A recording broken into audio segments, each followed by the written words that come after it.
por morar aqui no centro, a gente vê pessoas passando na rua, assim, em fila, praticamente em fila. Você fica 5 minutos na janela, você vê pessoas em situação de rua e pessoas que estão recolhendo materiais recicláveis. A todo momento, a todo momento. Vivian, boa Oi, tarde. Vivian. Boa noite, Como boa vai? noite, boa tarde. Tudo bem, Vivian? Oh, querido, tudo bom, Reginaldo, Jorge, que Tudo, saudades. alegria. Igualmente, lindo. Faz tanto tempo que não te vejo, meu. Não Faz são 2 tempo, anos, são 5, 10 anos que eu não te vejo. Tudo bom, Jorge? tudo. Jorge, tem muito tempo. Que A legal, Ebal. gente se viu há muito tempo, nossa, há muito tempo. Gente, a pandemia tem 2 anos já, né? Tem 2 anos que a gente Não, não se mas a gente abraça, não que sabia muito antes da muito pandemia. antes, muito Estava antes. sumidíssimo. Sumi. Que bom te ver agora, querido. Estou vendo 2 Reginaldos aqui. Você tem um gêmeo? Eu sou vários porque o meu computador ele não vai conseguir passar o slide. E aí eu liguei o outro computador e ele vai ficar passando os Tá slides. certo. E professor Jorge, como você está? Eu tô bem, Vivian. Que bom te Sim? ver. Como vai a coordenação? Está uma delícia? Ah, Deitados em berços esplêndidos. tem o problema são os professores, né? Os alunos é mais fácil lidar. É um saco, professor, né? Também O professor é estou de muito acordo. complicado, mas tá indo bem. Tá certo. Que bom te ver. Obrigado por ter aceitado o convite, viu, Vivian? Pra banca aí. Bom. Agradeço, Vivian, realmente. Muito embora Fico eu muito não sou feliz com a muito aí. participação dos dois, né? Já começa agora a rasgação de cera, né? Isso. Vai, querido. Tá cheio de convidado aí, né, Reginaldo? Você convidou aí Os meus amigos, os beijo para amigos. todo mundo. Minha mãe ali no meio, Cleonice, Olha, Maria, a dona Juliana. Cleonice, tudo bem? Que bom, que As legal, pessoas que vão bom. saindo, vão entrando. Fico feliz que vocês puderam acompanhar. Que bom. Mexe. Então, eu vou dando início à defesa do trabalho de conclusão de curso do Reginaldo, Fome da Terra.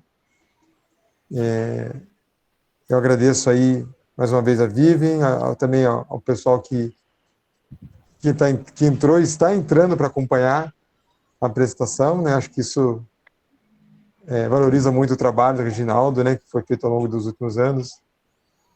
E já quero passar a palavra para o Reginaldo, se tiver a apresentação de slide, para ir preparando aí, para que o Reginaldo possa apresentar aí alguns pontos do trabalho dele, né, que a gente já leu o trabalho, já conhece, né, apresentar para a gente.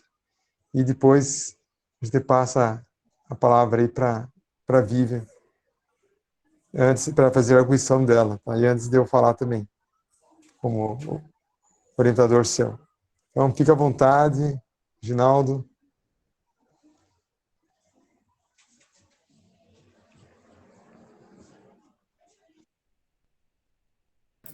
Obrigado, Jorge. Obrigado, Vivian. Tem aqui o quadradinho, né, da apresentação, vocês conseguem ver? Tá fora do... Sim. Conseguem? Tá ótimo, então. Bem, olá, boa noite a todos, todas e todes. Eu sou o Reginaldo Novelli. Quero agradecer as pessoas que aceitaram o convite, em especial a banca, composta pelos professores Vivian Grace Fernandes Dávila, Urquides, e Jorge Alberto Silva Machado, meu orientador, para esse estudo intitulado Fome da Terra. O tema do meu trabalho é Fome no Território Indígena. No estudo que eu realizo um recorte sobre o alimento e a fome nos territórios guaranis, Rio Silveira e Jaraguá, no estado de São Paulo. Na introdução. A fome é um produto histórico da desigualdade social e econômica do país desde a colonização. No nosso tempo mais recente, há menos de uma década, vivenciamos uma agenda do governo de combate à pobreza e à fome com os programas de Bolsa Família dentro da estratégia Fome Zero, quando em 2013 tivemos a queda da insegurança alimentar grave, que caiu para 4,2% da população, e no ano seguinte nós sairíamos do mapa da fome. No entanto, no cenário do Brasil dos últimos anos, após uma série de crises econômicas e de desarranjos institucionais, retrocedeu as políticas públicas alimentares, aumentando a vulnerabilidade dos mais pobres, em que já em meados de 2018 atingia 10,3 milhões de pessoas em insegurança alimentar grave. Hoje, o retrato é mais cruel. Segundo o Inquérito Nacional sobre a Insegurança Alimentar no contexto de pandemia Covid-19, no Brasil, em 2021, a insegurança alimentar grave afetava 9% dos brasileiros, 19,1 milhões de brasileiros. É um patamar igual ao ano de 2004, 18 anos, então, de retrocesso. As reflexões sobre a fome, até o final da Segunda Guerra Mundial, se apoiavam no mito do resultado individual, familiar ou simplesmente de episódio de ordem natural, como desastres, secas, enchentes, ou mesmo períodos de guerra. É no estudo de Josué de Castro, Geografia da Fome de 1948, que se inaugura as denúncias daqueles países que possuíam grandes excedentes na produção de alimentos, mas que mantinham grande porção da população com fome. Assim, a nossa atenção se dirige para o entendimento de que a fome é uma produção das decisões políticas, inclusive na distribuição de terras. Esse estudo de Josué de Castro é um marco mundial porque ele apresenta a fome oculta, que é quando o indivíduo se alimenta, mas ele não se nutre. Dentro dessa problemática atual e das reflexões sobre a fome no contexto de crises econômicas e de crescente insegurança alimentar e obstrução ao acesso à terra, como estaria o maior grupo indígena presente no estado de São Paulo, os Guarani-Mimbiá. Nossa análise é dirigida a 2 territórios da mesma cultura e que se relacionam com trocas e parentescos. O nosso problema de pesquisa busca entender se o fenômeno da fome ocorre nesses territórios e se a diferença de disposição, de extensão e características destes influenciam no processo da produção dos alimentos tradicionais. Partimos da hipótese que a fome está presente no território indígena e que é determinada pela disposição do território. Como objetivo geral da pesquisa, buscamos compreender o fenômeno da fome nos territórios indígenas de Jaraguá e Rio Silveira, analisando a influência do território na produção desse fenômeno. E como objetivo específico do trabalho, entender se o problema da fome ocorre nesses territórios e se a diferença de tamanho e características destes influenciam no processo de produção de alimentos tradicionais. Bem, a justificativa do tema, nós realizamos uma breve revisão da literatura sobre o tema. Embora exista uma oferta de estudos sobre a fome, verificou-se que são poucos os estudos que apresentam o fenômeno fome relacionado com o alimento e território guarani. Portanto, com o nosso estudo Fome da Terra, acreditamos contribuir para uma nova discussão sobre a temática da fome, bem como o entendimento da cultura e dos sistemas de segurança alimentar guarani. Nessa revisão da literatura, os trabalhos temáticos sobre a fome nós apresentamos estes, os trabalhos que relacionam a fome com a distribuição de terra e os trabalhos de análise nutricional, desnutrição energético-proteica, DIP, a subnutrição e análise das políticas de segurança alimentar dos povos indígenas. Na metodologia, o grupo amostral é composto pelas lideranças políticas do território Rio Silveira e Jaraguá. A escolha desse grupo étnico e de suas lideranças partiu da nossa prévia vivência na aldeia em visitações a partir de 2016, dentro da disciplina SMD, Sociedade, Multiculturalismo e Direito, ofertada na EASH, USP, ministrada pelo professor Jorge Machado, como também pelas vivências do projeto de extensão que ajudou no surgimento da organização AUPI, Aliança Universidade dos Povos Indígenas.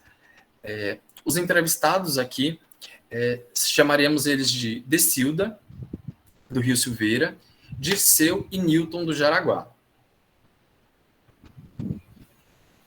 A coleta dos dados foi à distância, foi motivada pela pandemia de Covid-19. Realizamos essas entrevistas semi-estruturada, usando um questionário de perguntas abertas, no período entre a segunda quinzena de fevereiro de 2021 e a primeira quinzena de março de 2021. Agora, eu vou falar resumidamente do contexto em que vivem os grupos. Localizado aos pés do Pico do Jaraguá, na zona oeste da capital paulista, está o território indígena Jaraguá. Em vermelho no mapa, é a área que abrange o Parque Estadual do Pico do Jaraguá. Na área verde, é a terra indígena Jaraguá, que foi definida no estudo da FUNAI em 2013, que teria 552 hectares, mas que posteriormente foi anulado em 2017. E nesse pequeno ponto azul é o território atual. É a área que foi decretada em 1987 como área indígena, com cerca de 1,7 hectares, equivalendo a 2 campos de futebol, é o menor território indígena do país, onde habitam hoje cerca de 530 indígenas. Essa região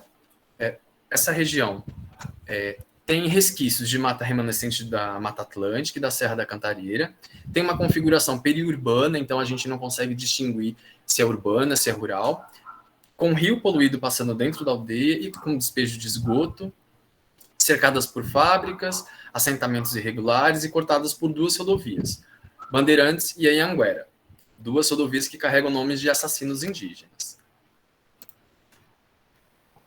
O território Rio Silveira, localizado no município de Bertioga, a 100 quilômetros da capital, que no mapa aparece em amarelo, em uma linha contínua, é a área que foi decretada como território indígena, com uma extensão de 948 hectares, cerca de 540 vezes o território do Jaraguá. Habitam cerca de 550 indígenas, que dispõem de uma vegetação de restinga de Mata Atlântica, com fauna preservada, tem limites com a Serra do Mar, tem rios limpos, cachoeiras, e parcialmente cercado por assentamentos irregulares, também em uma região periurbana. Na metodologia, a coleta dos dados, após a coleta dos dados das entrevistas, realizamos a transcrição e análise do conteúdo. Emergiram 2 categorias e subdivisões que ajudaram na compreensão do fenômeno em estudo. A categoria alimento na cultura foi subdividida em o que é considerado alimento, o que não é considerado alimento e o que é considerado fome na cultura guarani. E na categoria o território e a obtenção de alimento na cultura, nós subdividimos em produção de alimento e obtenção de alimento na cultura guarani.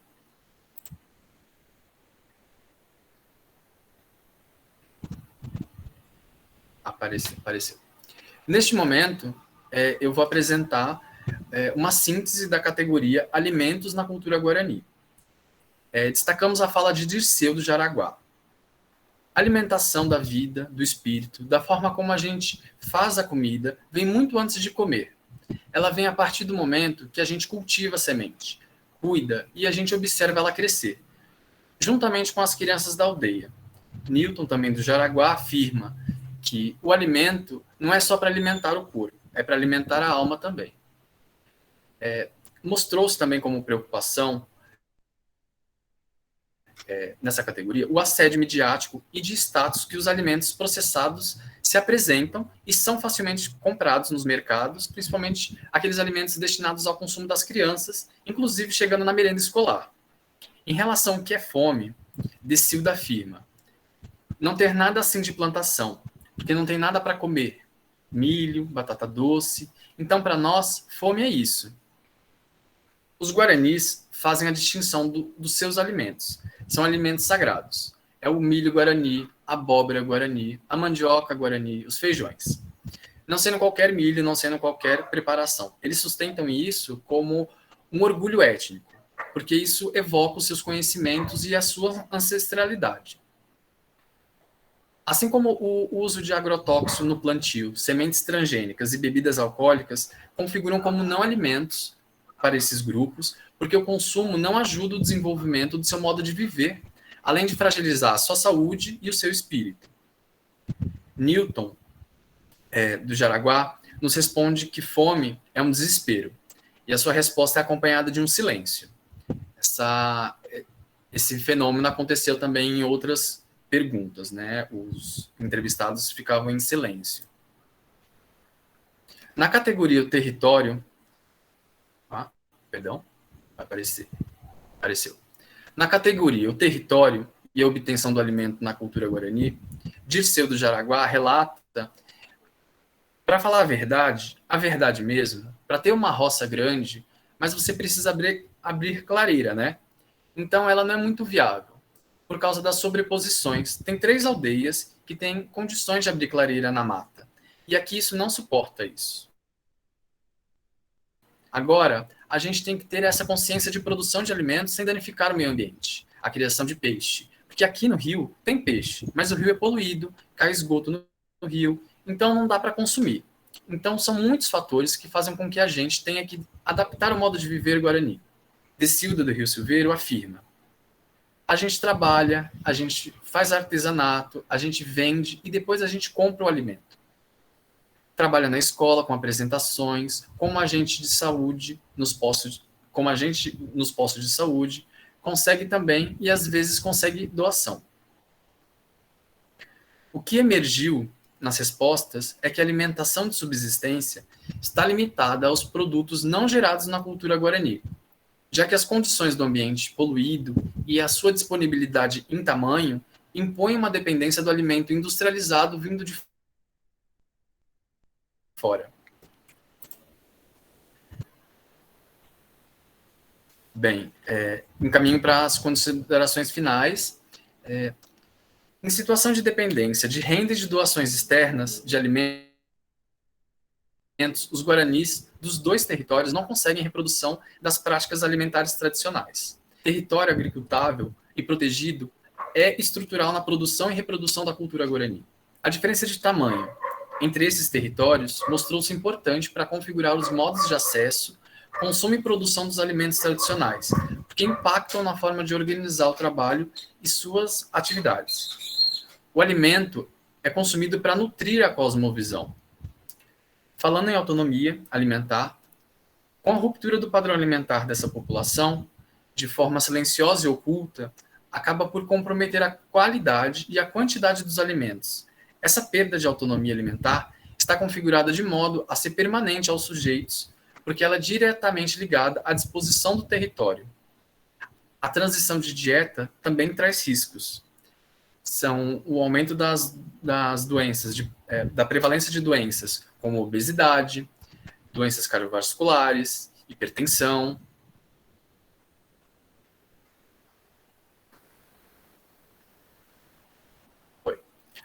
A fome oculta, discutida a partir das obras de José de Castro, continua a passar despercebida, porque estamos inseridos na lógica da falsa, mas concreta abundância de alimentos.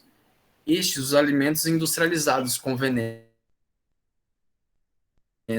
oriundos do agronegócio, distraindo talvez o nosso comprometimento político e social no combate à fome. Consideramos que a autonomia alimentar tem o poder de interromper o fenômeno da fome nos territórios. Essa autonomia na produção do alimento é o que garante a continuidade da sua cultura e do seu modo de viver. Ponderamos que cabe aos poderes públicos fomentar parte dessa autonomia através de políticas públicas específicas de produção de alimento e na demarcação de terras. Adjuvete, meus agradecimentos. Também passo para mostrar as referências, né? Adiante, eu passo a figura de tabelas e agora o finalzinho. E eu entrego à banca a fala. Agradeço a atenção de todos. Obrigado, Reginaldo, pela apresentação, dentro do tempo, né, também.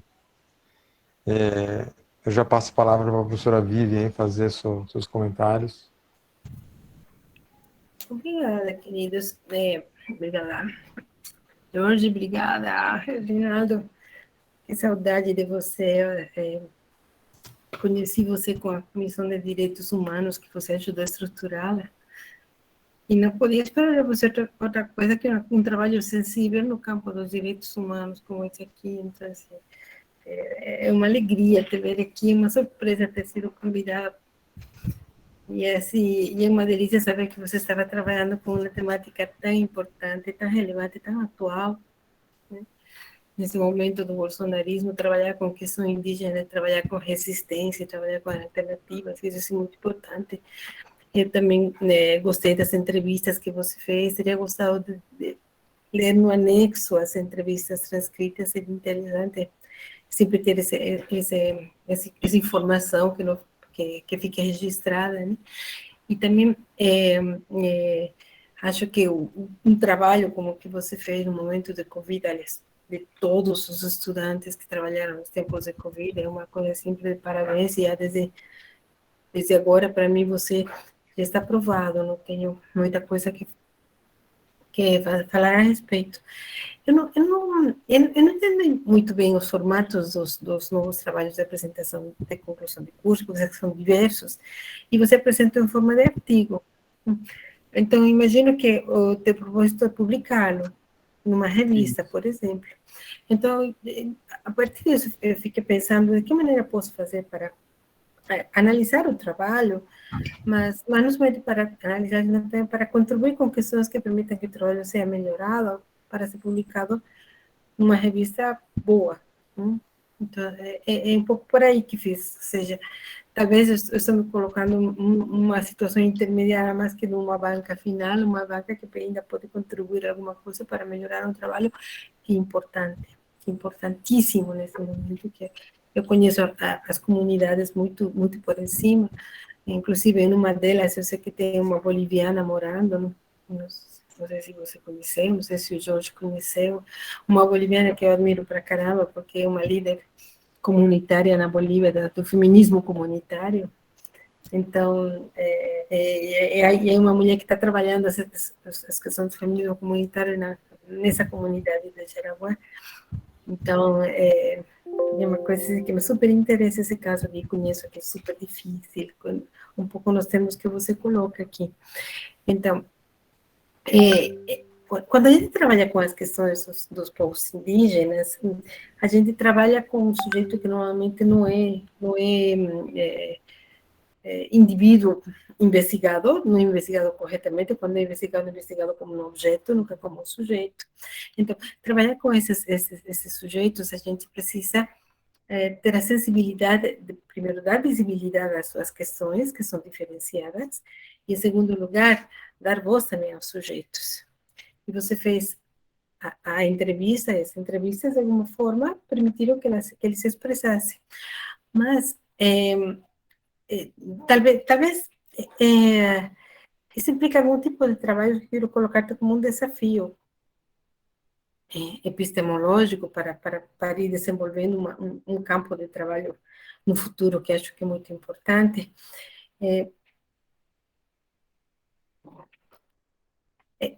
Para poder dar visibilidade, não preciso somente tematizar algumas questões importantes para eles, sino também você precisa romper algumas estruturas epistemológicas tradicionais para trazer novas formas de olhar, novas formas de ver, novos conceitos, novos termos, etc., que não são capazes de poder compreender um sujeito dentro do esquema teórico que nossas instituições estão preparadas, não? Eu estou trazendo para você a demanda que coloca muito os alunos afrodescendentes que estão entrando na EASH, eles estão chegando com literaturas, com questões, com temas, e de uma forma muito grande.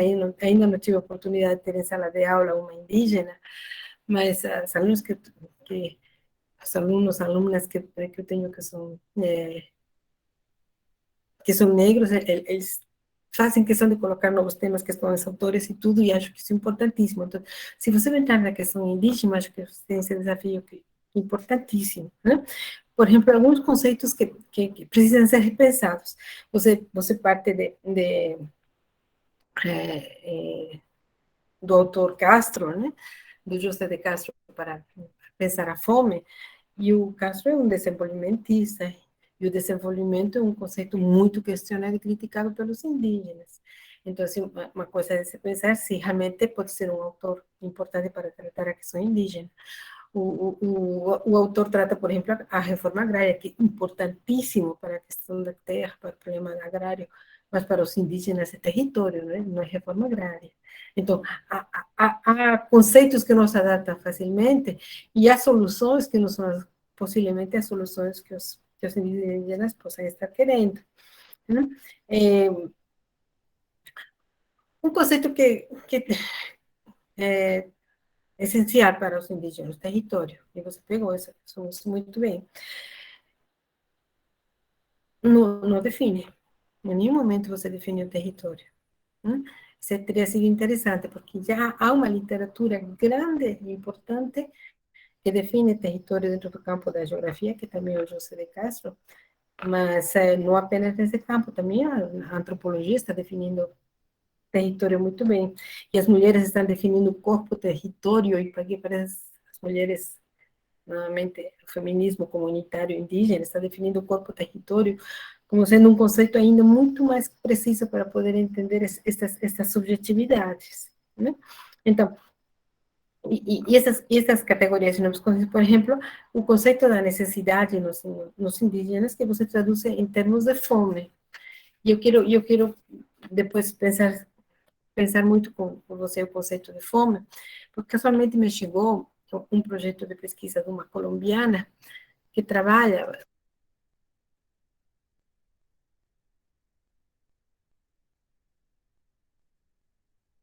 Você tá silenciada, Vivian. Vivi, a gente parou de te ouvir na hora que você começou a falar da pesquisa de uma colombiana. E a colombiana trabalha, o nome do projeto dela é Anemia Uizire, a dieta das comunidades indígenas da zona tal da Colômbia e a produção do seu próprio território. Né? Então, não sei, que casualidade, duas temáticas assim, muito parecidas que chegaram. E qual é o pressuposto desta aluna? Ela estuda as comunidades indígenas da Amazonas com os indígenas tucano da Colômbia, na fronteira com o Brasil, então no Brasil também tem esses indígenas, e ela diz, a anemia estuda dentro do campo dentro dos estudos do nutricionismo, da medicina, da saúde. Ela é nutróloga, é como se fosse ausência de vitaminas, de minerais, de proteínas, como se aí se propõe para curar isso, você tem que estar em dieta, uma dieta boa, uma dieta rica em ferro, uma dieta rica em tais questões, você precisa ter uma comida saudável. Né? Tudo é medicina ocidental, ou a percepção do mundo, a compreensão do mundo a partir de todo um conjunto de valores que são ocidentais. E a Wizire, que é a palavra que ela coloca como alternativa, é um termo indígena que significa estar extraviado no caminho, ter tomado decisões equivocadas no caminho. Qual é a relação entre uma coisa e essa? Quando os nutrólogos chegaram para essa comunidade e viam pessoas que estavam pálidas, que estavam decaídas, sem energia, tal, e faziam, claro, tiravam o sangue, e não, este está anêmico, toma pílulas de ferro e resolve. Né? Mas quando perguntavam para os indígenas o que eles tinham, eles o que eles tinham eles sentiam que tinham se extraviado do seu caminho, que tinham tomado decisões equivocadas no caminho. Aqui eu peguei, estou citando a palavra que ele utiliza. Então, todos aqueles sintomas de palidez, de falta de vontade, de peso baixo, fome, ou sono, fraqueza, etc., tudo era considerado como problemas que haviam sido provocados quando uma coisa deixou de ser compensada em termos de retribuição. Então, a forma de poder resolver essa ruptura seria para tentar resolver essa reciprocidade que havia com os outros seres do mundo. Os outros seres do mundo não são somente as pessoas, sino também a natureza. Então, veja a volta totalmente o caminho que ela faz, e quando ela consegue entender que o ISIRE era uma coisa muito similar à desnutrição, à anemia. Então, ela fala, olha, para você recuperar seu ISIRE, você precisa agora ter uma nova relação com a natureza, por exemplo, e começar a ver de que forma eles tratavam o ISIRE, tratavam com certo tipo de alimentos que eram acabamentos, alimentos que tinham mais ferro, e aí que ela muda toda a compreensão do que seria o problema e do tratamento do problema. O que estou querendo te dizer com isso? Que para poder chegar a esta compreensão, ela precisa um diálogo intercultural. E o que implica um diálogo intercultural? E agora estou me lembrando do Boaventura dos Rossos Santa, que é um autor muito importante até a década, até faz 10 anos, era assim, muito citado, muito querido, muito gostado no Brasil. e que faz 10 anos acabou sendo, começou a ser criticado, me parece uma forma muito injusta, então eu sempre estou reivindicando ele, porque à medida que nós vamos avançando na produção do conhecimento local, sobre nós, sobre nossa realidade, sobre nossos indígenas e tal, vamos desprendendo-nos de nossos vínculos dos autores europeus, e vamos menosprezando o conhecimento gerado por autores europeus, e ele tem, é o caso, não é apenas esse problema, há outros problemas que acabam sendo, mas são autores que são muito interessantes de ser conhecidos, porque ele questiona e ele acumula uma série de experiências e de conhecimentos sobre o que ele chama as epistemologias do Sul, que poderia servir para esse caso de leituras.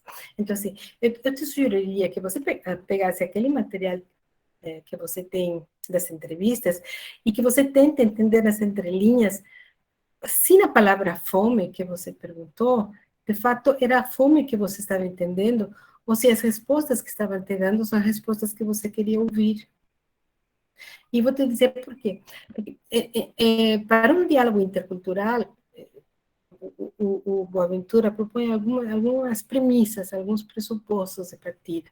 Primeiro, assim, aquela horizontalidade, né, do relacionamento que implica a horizontalidade de saberes. Aqui não é o saber universitário que sabe mais do saber indígena. Isso eu sei, eu tenho certeza que você sabe. Mas, às vezes, romper essa nossa hierarquia de saberes impede que a gente realmente consiga entender. Então, pode ser que você tenha chegado com um autor maravilhoso como José de Castro, com um termo importantíssimo como é a fome, e aqui estamos com todo o programa da fome do governo Lula, mas você não estava escutando o vazio que havia dentro dos corpos desses sujeitos que você interpretou como fome, que pode ser muito mais que isso. Né? Então, o primeiro pressuposto é a horizontalidade do relacionamento, em que não há saberes mais importantes que os outros. Né? Segundo, fugir do universalismo e do relativismo. Ele diz, não, universalismo é aqueles conceitos universalmente válidos, fome é um conceito que universalmente vale e nos sensibiliza. Né? Ao mesmo tempo, fugir dos relativismos, aquela coisa que diz assim, que tudo está relacionado com a natureza e tal, e começamos a dizer que tudo para o indígena é natural, e o alimento é sagrado, e o alimento é alma. Pode ser que sim, pode ser que não. Pode ser que seja a tentativa do indígena de estabelecer um diálogo com você, ele sabe que você vai entender algum tipo de palavras que ele motiva, que mobiliza e te diz, não, alimento é também sagrado.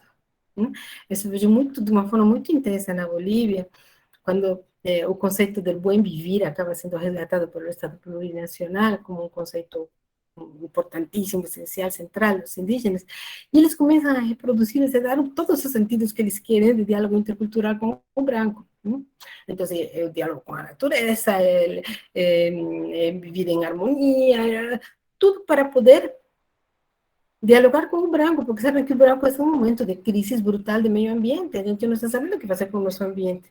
Eles dizem, nós sabemos, entende? Então, quem sabe dialogar com o não indígena, é o indígena. Agora, o não indígena, principalmente se for dentro daquelas categorias hierárquicas, né? Homem branco, religioso, cientista, etc., eles ainda não aprenderam a construir esse diálogo intercultural. Né? Então, assim, fugir de todo relativismo e de todo universalismo é importante porque nem tudo é o que parece e nem tudo é o que não parece ser. Né? As pessoas constroem seus discursos para que o cientista leia, se sensibilize e se preocupe, e você diz assim, muitos deles vivem agora, por exemplo, de doações, e você considera isso uma coisa terrível, mas isso também é uma coisa construída, né? É uma necessidade que dá uma resposta por aí e que acaba sensibilizando os não indígenas para que eles possam levar alimento e as pessoas não sintam fome, né? Isso também vai te permitir, por exemplo, entender que há muito de moderno no tradicional indígena e há muito de tradicional no moderno indígena. Então, comer no supermercado é uma coisa assim que que terrível, mas temos que também entender esse ato, não como uma coisa assim que a perda de nossos valores indígenas, de nossa tradicionalidade, temos que estar entendendo sempre como um sujeito que está se apropriando das coisas que nós, os não indígenas, temos produzido e estão transformando para dar outro sentido neles, não? Ou seja, então, não há nada universalmente válido, não há nada totalmente relativo e específico dos povos indígenas que tenha que ser preservado e considerado como puro, né? Outro conceito que é interessante também é o conceito de incompletude, que nossos conhecimentos nunca são completos, sempre são insuficientes e que necessitamos totalmente viver sempre completando com outros conhecimentos, nunca teremos condições de completar totalmente. Mas isso nos permite entender que qualquer conhecimento que nós tenhamos está incompleto e que precisa falar com outro conhecimento que também é incompleto. Então, a consciência da própria incompletude permite entender que há coisas que, na terminologia que a gente utiliza, nos conceitos que a gente está, que são incompletos para entender o fenômeno com que estamos construindo o diálogo intercultural. Então, como te digo, assim, os indígenas já construíram conosco um diálogo intercultural e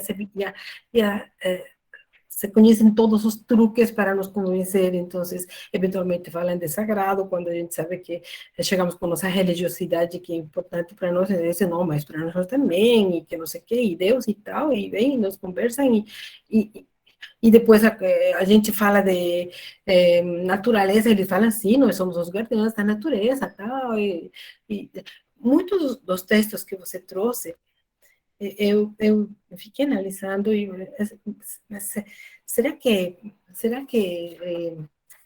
será que eles falaram isso mesmo ou será que eles conversaram porque nós queríamos escutar isso aí, né? Veja, por exemplo, na página 15, quando você pergunta o que é alimento.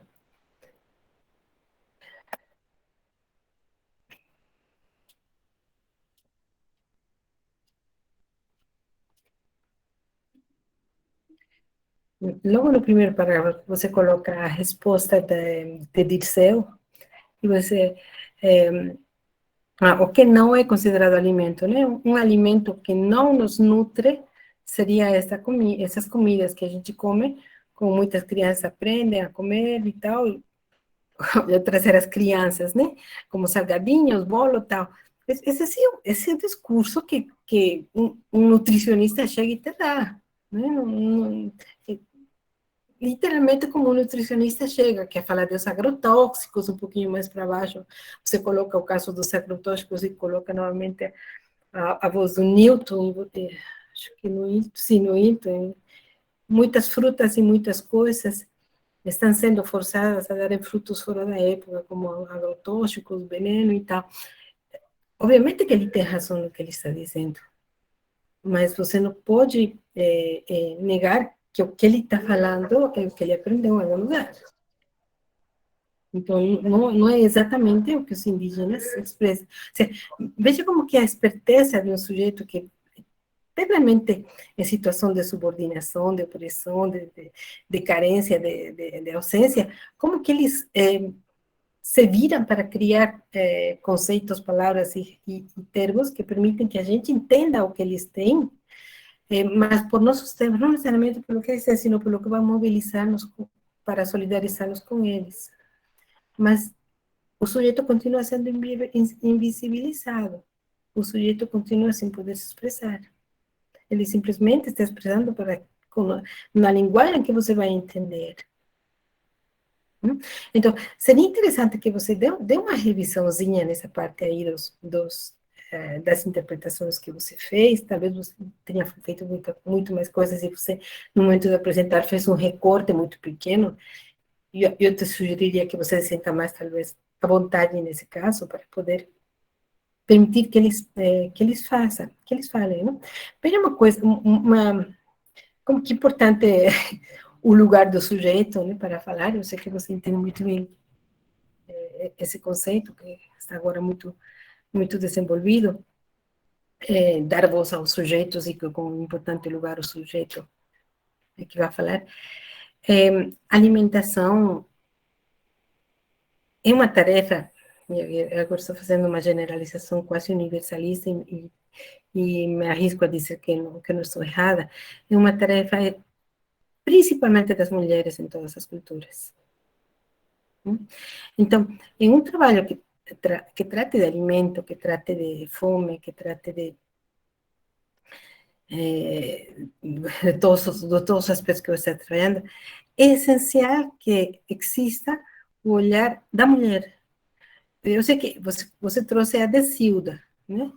Mas a Decilda está sendo tratada como qualquer outro líder, podia ser um homem. Entende? Não há nenhum destaque de que o sujeito... E, nesse momento, quem realiza as tarefas de cuidado, tem toda uma literatura desenvolvida pelas tarefas de cuidado, que nos tempos de Covid ganharam muita importância, são as mulheres. Então, merecia a Decilda um destaque especial enquanto sujeito indígena, mulher, que não é simplesmente uma liderança, né? Merecia uma voz especial e não ser tratada como se fosse um homem, um cacique, né? Isso nos leva a outra das premissas do Boaventura, que é uma das que mais eu gosto, que diz que somos iguais sempre que as diferenças nos colocam em posições inferiores, mas somos diferentes quando a igualdade coloca nossas identidades em risco. E acho que no caso da Silda, a identidade dela foi ignorada. E é uma identidade fundamental da mulher quando trata de alimento, né? Então, bom, isso nos leva para alguns conceitos que são importantes, que você poderia ter trabalhado, talvez, para entender melhor a questão do indígena. Por exemplo, território. Seria importante que você entenda um pouquinho mais nesse conceito, né? Você deve entender o que significa isso aí. Talvez isso permita algumas interpretações interessantes das coisas que eles falam, mas o conceito de corpo-território também é um conceito muito importante, né? Porque em algum momento na página 10 você fala: quem tem território tem mãe, tem colo, tem cura. Olha essa imagem tão linda para expressar. Eu acho que essa fala sintetiza todo o teu trabalho, né? E acho que se você entra, mergulha nele aí, você vai encontrar 500 coisas de subjetividade, o que é cura, e você percebe que aquilo está a fome presente, mas certamente deve estar em algum lugar, né? Então, seria muito legal que você dê uma olhadinha mais.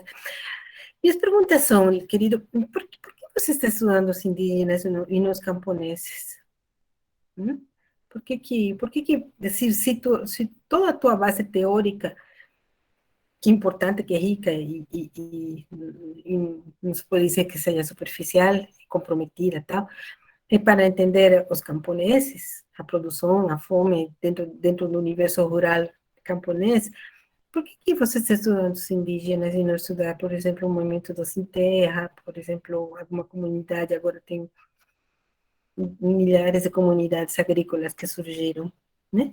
Eu quero que você me tente ver, indígena me interessa por isso, e se diferencia do camponês por isso. Eu quero que você me ofereça essa tentativa de explicação, porque eu acho que todo o universo do teórico do campesinado um pouco atrapalhou o universo teórico de compreensão da questão étnica.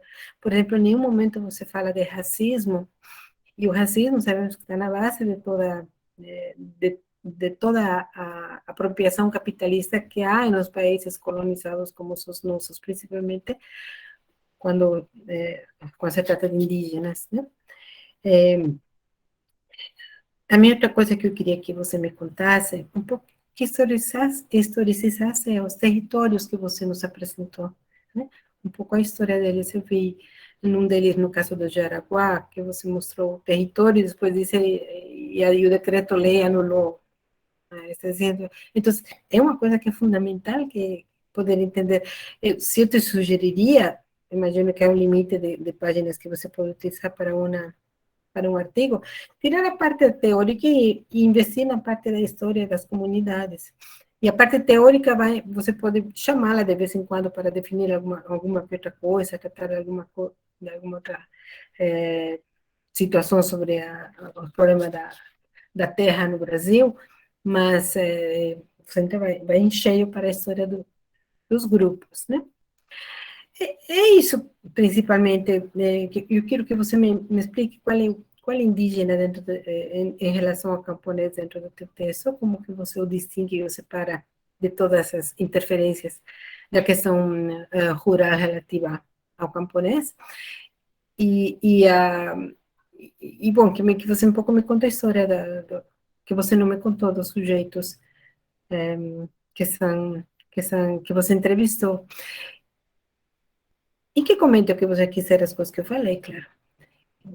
Tem pequenas coisinhas formais que você teria que dar uma mexidinha, tá? Que cuides, por exemplo, as referências, tem várias coisas para arrumar nas referências. Por exemplo, você coloca Bartolomé Meliá, outra vez você coloca Bartolomé, outra vez você coloca Meliá, e depois você percebe que o nome na realidade é outro, e ele é Bartolomé Meliá como único nome, coisas assim, várias. Coloca nome e sobrenome nas referências, quando correto é colocar sobrenome, vírgula, nome, e com caixa alta, caixa baixa, são coisas formais que são sempre importantes, né? Eu fiquei com a dúvida quanto aos seus objetivos, você falou compreender, e você fala, essa pesquisa tem como objetivo compreender, se é pesquisa, a pesquisa não pode ter como objetivo compreender, tem que querer analisar, avaliar, etc. Algum objetivo de pesquisa.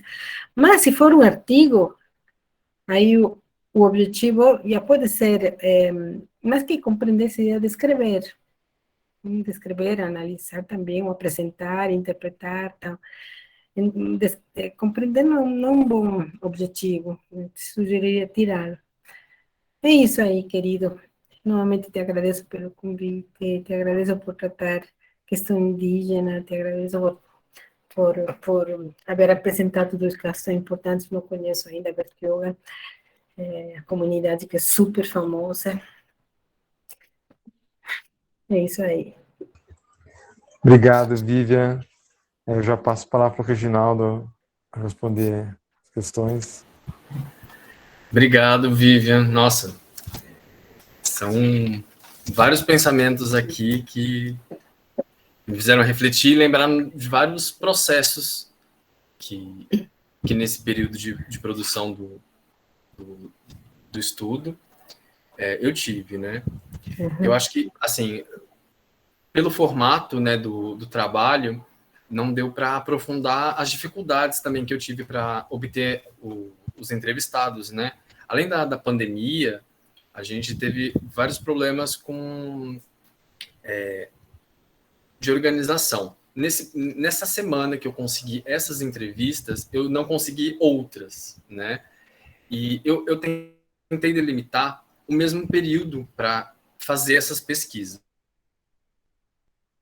né? Encontrar os entrevistados dos quais nós tínhamos identificado, e foi muito difícil. Difícil porque eles têm uma dinâmica de circulação entre os territórios muito grande, né? Então eles vão para uma aldeia, vão para outra, e às vezes a gente não consegue sinal de internet para manter uma comunicação, né?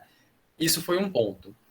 Mas também, nesse mesmo período, tinha as chuvas, que vendaval, então teve na aldeia de Esteliô, eles tiveram que fazer mutirão para requalificar de novo as casas, né? E também o agravante da pandemia, porque eles tiveram que se reorganizar para conseguirem o armazenamento dos mantimentos que estavam chegando de doação, né? Porque havia sempre uma entrega de doações contínua, e eles tinham o armazenamento e tinham os trabalhos, mas com a pandemia, tudo isso teve que se reorganizar, e eles estavam nesse processo de fechar as aldeias, de ninguém entrar, e aí foram vários movimentos fazendo essas entregas. Então, nesse momento, a gente teve muita dificuldade de contato. Com as pessoas que aceitaram a entrevista, muitos ficaram bem felizes em poder falar sobre isso, né? Mas depois, porque eu sempre ia até os entrevistados e explicava do que se tratava a minha entrevista. E em certo momento eles tinham uma desistência, porque eles se sentiam constrangidos, porque é um assunto que constrange, né? Que deixa eles em silêncio, né?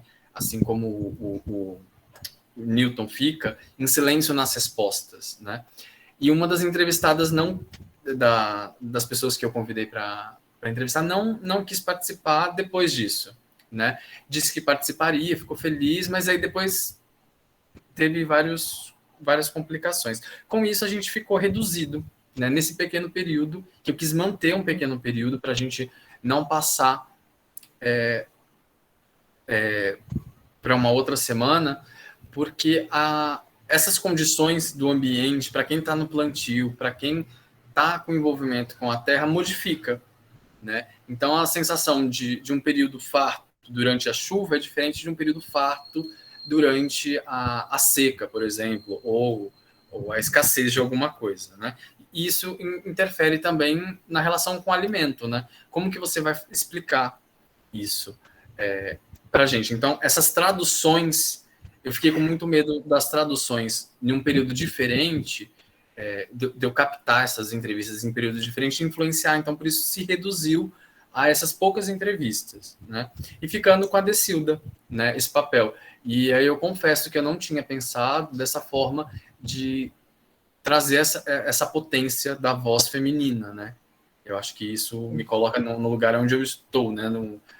Eu fazendo o trabalho enquanto homem, né? Não pensei nisso e eu venho aqui e fico assim, né? Aconteceu, eu tô vendo. E tudo que você me apontou faz muito sentido em tudo, assim, em tudo. Eu anotei aqui, mas vou precisar revisar minhas letrinhas. Mas eu fiquei super interessado com esse estudo que você falou da colombiana.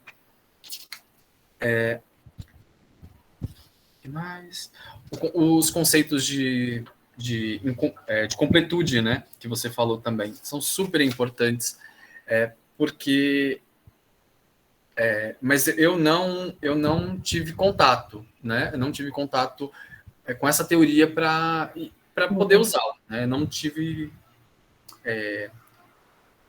um arsenal, não, uma palavra muito feia para esse momento em guerra, mas eu não tive um repertório para usar, né? Nesse momento de conhecimento próprio. Mas eu acredito que a gente deva conseguir, sim, fazer essas revisões. E no que você me falou sobre as entrevistas, principalmente na parte da Decilda, eu fiquei assim pensando, meu Deus, como a gente pulou isso? A gente e eu, né? Estou ainda no terceira pessoa, mas como eu pude pular isso, né? E eu fiquei assim bem chocado, mas imagino que isso tenha sido com os fatores academicistas, né? De produção, tenho que produzir, e vida que passa, e foi, mas confesso que... Sim, sim, não se preocupe, a gente constrangido. Esse é o nosso desafio a partir desse momento. Estas questões foram colocadas pelos alunos e as alunas negras que entraram na universidade. Que é ótimo. Temos que ficar ligados. Com certeza. Não, eu faço coro a isso. É uma pena que nesse momento, para produzir, eu não tive essa sensibilidade, né? Que eu acho que seria um ganho muito bom para estar apresentando aqui para vocês. E eu deixei de responder alguma coisa, Vivian? Eu acho que eu deixei de responder. Quero que você me explique um pouco como você vê o sujeito camponês, o sujeito indígena. Os direitos? Os dois sujeitos, em que se diferenciam, em que se assemelham? Que você trabalhou com o campo teórico do campesinado. Da reforma agrária, né? E as demandas sobre o território dos indígenas, não? Como que você... não são idênticas, mas também não são totalmente excludentes. Então, sim. Assim. Tô aqui. Eu quero que você avance comigo. Estou pensando aqui comigo também. Essa reflexão eu não fiz, né? Essa reflexão diretamente eu não fiz. De diferenciação, eu não tive contato também com essas questões, né? Uma vivência política com esse grupo, né? O que me sensibilizou realmente foram essas vivências, né, que nós tivemos nas aldeias. Isso me chamou a atenção. Agora, isso eu não compatibilizei as diferenças, eu não fiz um balanço, a diferença entre o direito do indígena de posse à terra e o dos camponeses, né? Eu não fiz uma diferenciação, eu não pensei... Não te preocupes, não te preocupes. Eu estou te colocando questões, simplesmente que acho que vai te ajudar. Colocar a questão vai te ajudar a começar a encontrar. Um é sujeito essencialmente classe social, é uma relação de produção. O outro produz para alimentar-se, para viver, para Sim. reproduzir socialmente, está relacionado com sua cultura, está relacionado com suas tradições, com sua compreensão do mundo. Todas essas coisas vão te ajudar. Reforma agrária é uma coisa individual, o que eles querem território é um direito coletivo. Coletivo, a obtenção de alimento é assalariada. Então, para uma fome pode ser assim, ele comer, ele a família comer, para o indígena comer é coletivo, não pode haver um indígena comendo e o outro do lado não comendo. São coisas que vão permitir romper essa invisibilização que te digo, né? É interessante, coloca esse desafio e isso vai te ajudar Sim. a avançar. E depois você coloca a questão de gênero, né? Sim. Não, total. Acho que não preciso falar mais nada sobre isso, que ficou aqui assim uma vergonha posta aqui. Mas pensando aqui também, agora, eu acho que eu não tive talvez esse pensamento, estou criticando e pensando porque eu cheguei nessas alternativas também. Porque talvez o Jaraguá está tão próximo, tá em São Paulo, né? Está tão nessa área onde culturalmente está muito dividido, né? Então os indígenas ali eles saem para trabalhos assalariados, né? Está muito dividido isso. Né? Eles se colocam nessa posição. Então quando eles saem para vender o artesanato deles, eles já estão migrando para essa coisa da subsistência através de valores, né? Monetários, né? Então tem essa dinâmica também no Rio Silveira, né? Um pouco mais preservada, digamos um pouco bem mais preservada. Mas eu acho que foi isso, talvez, que não me fez olhar para essa questão, como você colocou, e me faz mas pensar uma aqui variável também. interessante para... Mas é um desafio ótimo mesmo. Para aprofundá-la, né? Com certeza, com certeza. É isso, querido. Está muito interessante esse trabalho. Professor Jorge. Professora Vivi, está satisfeita com as respostas, Reginaldo? Quer colocar alguma coisa? Poderia ficar conversando horas, querido. Mas acho que é bom parar por aí. Pode apertar. Não, de jeito nenhum. Essa experiência acho maravilhosa. Eu sei que o Jorge trabalha com esse... já faz tempo com essas comunidades, assim, morro de vontade de conhecer. Parabéns, os dois. Obrigado, Vivian, por contribuir Você fez muitas provocações, né? Deu um outro olhar, né? No trabalho do Reginaldo também, né? Sim. Você falou essa questão de gênero também, eu também senti aqui o tapa batendo em mim. Porque realmente... a cultura guarani, com todo respeito, né? O contato que a gente tem bastante tempo, mas ela tem muito de machismo mesmo. Então, quando não só o Reginaldo, outros alunos foram fazer pesquisa com os guaranis e alunas, as lideranças, a maioria são masculinas, né? Eles gostam de responder todas as questões, inclusive as questões que estão relacionadas mais à divisão, vamos dizer assim, sexual do trabalho que tem na aldeia, né? As aldeias. Então, a alimentação, realmente, quem cuida da alimentação são as mulheres. Os homens, às vezes, cozinham, mas geralmente, se vai fazer vivência na aldeia, é a mulherada cozinhando e os homens fazendo outras coisas. Né? Pode pegar lenha, sei lá, carregar coisas, às vezes fazer artesanato, mas cozinhar com as mulheres. Né? Então, essa coisa a preocupação de educar, de prover a família, ou o núcleo, né? Que eles têm os núcleos, que são maiores, né? E dentro desses núcleos, você tem as unidades familiares também, né? Mas as mulheres, elas sempre estão encarando mais essa questão da alimentação muito mais de perto, né? Então, acho que isso é algo para ser revisado, né? Eu agradeço muito, né? Interessante. Essa bola, outras bolas, a questão também de discutir a fome, tendo uma literatura muito escassa sobre isso, né? Entre os guaranis não tem, o original tem que ser catando aí, né? O que tinha. Então, sim, a gente acaba discutindo a fome pensando primeiro no clássico do José de Castro, né? Que até hoje é muito citado. Né? Então, só que ele está dentro dessa discussão desenvolvimentista, né? Então você tem que descolar um pouquinho isso, sua crítica correta, né? Mas foi o primeiro autor que ele vai realmente estudar a fome no Brasil e colocar ela nos termos assim muito mais expressivos, dar muita visibilidade a ela, trazer para a academia essa discussão, né? Então eu acho que na hora que a gente vai pesquisar literatura, acaba ficando com esse problema de fazer a tradução cultural. Que é isso que você estava falando também, né? Quer dizer, e é o grande desafio do trabalho etnográfico, né? De você conviver e conseguir compreender esses detalhes, né? E quando o indígena está falando para aquilo que ele gostaria que você ouvisse, né? Ou quando você está captando algo que é legítimo dentro das relações sociais dos indígenas mesmo ali, né? O que está acontecendo, né? Então os guaranis eles têm isso. E para nós, apesar do vivência na aldeia, o Reginaldo ele frequenta desde acho que 2016, primeira vez que você foi? 2016, 2015, 2016 eu acho que foi a primeira Então, turma. ele coletou os dados durante a pandemia, mas ele fez várias vivências na aldeia, né? Viveu ali, ele conheceu muita gente lá dentro, né? E foi sim, foi um trabalho, foi um conhecimento de anos do Reginaldo, acompanhando, né? As duas aldeias aí. Mas, mesmo assim, eles falam entre eles Guarani e falam conosco em português, né? Então, os guaranis eles estão sempre com o pé em cada cultura.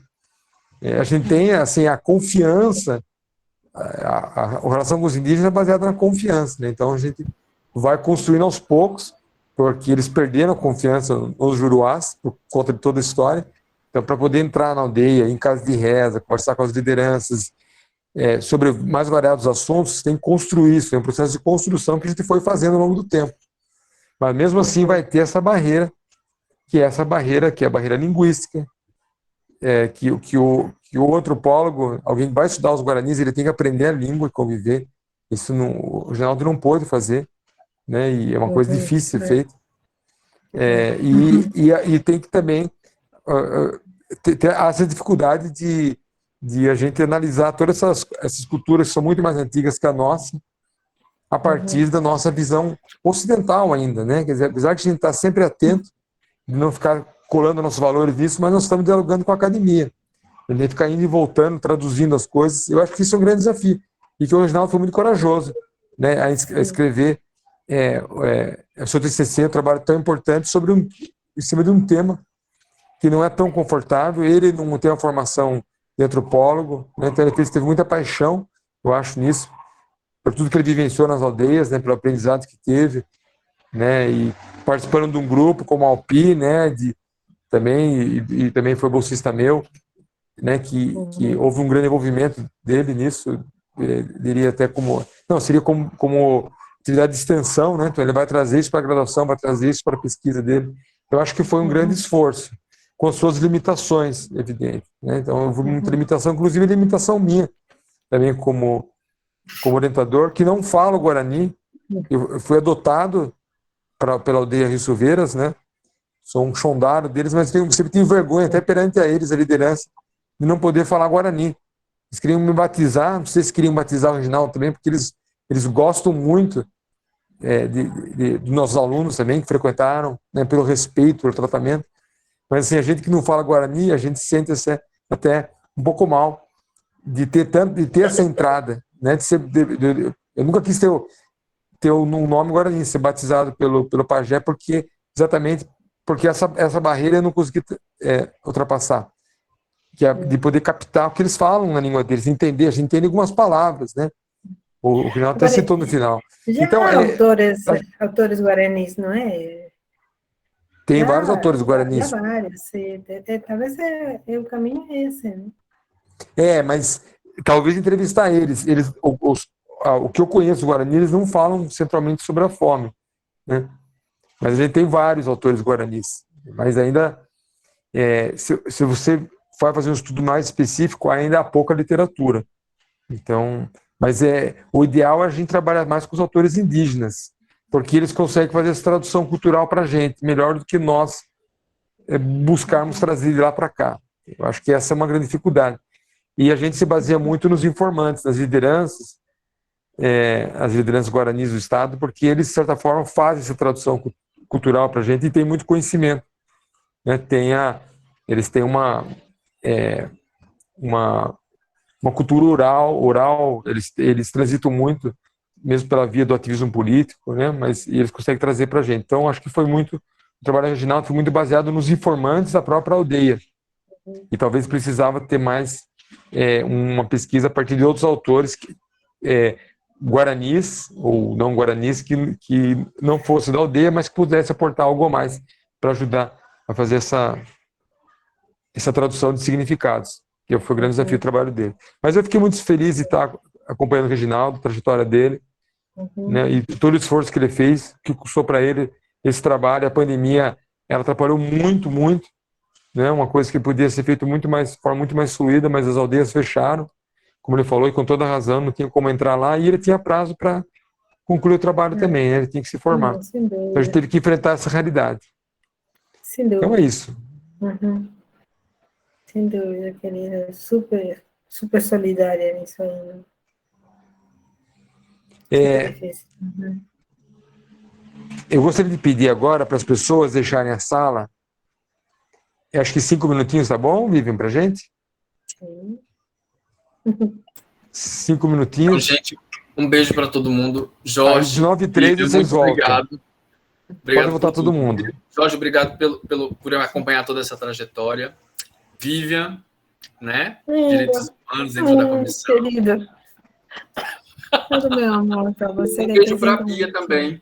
Bia, que está aí no vídeo. Mas um beijo também especial para todo mundo que conseguiu assistir. Oi, Bia. Chegou, apareceu. Obrigado a todo mundo, porque todo mundo participou de alguma forma para criar essa ideia, para continuar, né, dentro desse estudo, porque realmente é um estudo que eu não consegui aprofundar tanto em GPP, né, porque senão eu ia para as leis, eu ia para as políticas que foram implementadas, como deveria ser, como foi, mas eu acho que nós perdemos um pouco da sensibilidade em falar sobre a fome. E eu queria colocar isso, tentar de alguma forma levantar isso dentro das aldeias, porque a gente olhando, é muito bonito a aldeia, é muito bonita a cultura, tudo como eles se envolvem, como a gente consegue ter essa articulação, como o Jorge falou, a gente vem acompanhando há muito tempo. Mas você percebe, você vê que tem alguma coisa que não está ligando ali certinho, e que essa coisa da fome, essa não autonomia deles na produção dos próprios alimentos, tem um potencial de enfraquecer muito a cultura. Então, assim, com tudo isso, assim, eu fico muito feliz da gente ter batido um pouquinho essa bola. Vivian, eu fico muito feliz de você ter aceitado. Nossa, me ajudou muito a pensar, né? E eu vários desafios aqui. Viu? E não vou esquecer, gente, não vou esquecer, porque olha, essa do gênero e do racismo. Obrigado, Jorge, muito obrigado por ter acompanhado toda essa trajetória. Um beijo para todo mundo. E a gente vai saindo, é isso, né, Jorge? A gente sai da sala. Isso, você sai e volta daqui a 5 minutos aí. Tem uma pessoa querendo falar, Jorge, que é a Yane, não sei se você... sim, Yane levantou a mão. Quer falar alguma coisa? Não, acho que ela está dando um oizinho. Acredito que seja isso, ou não. É Yane. Yane. Ela apoiou na tecla. Tá, então tá. Então vamos lá, gente. Vocês já voltam. Tchau, então. gente. Tchau. Até logo mais. Boa tarde. Boa até noite. Logo. Até logo. Tchau, querida. Vou sair também. Saindo. A Letícia saiu da reunião. Acho que você pode tirar o João e a Yane. Jorge, não pode? Estou sem te ouvir, querido. Peraí, deixa eu...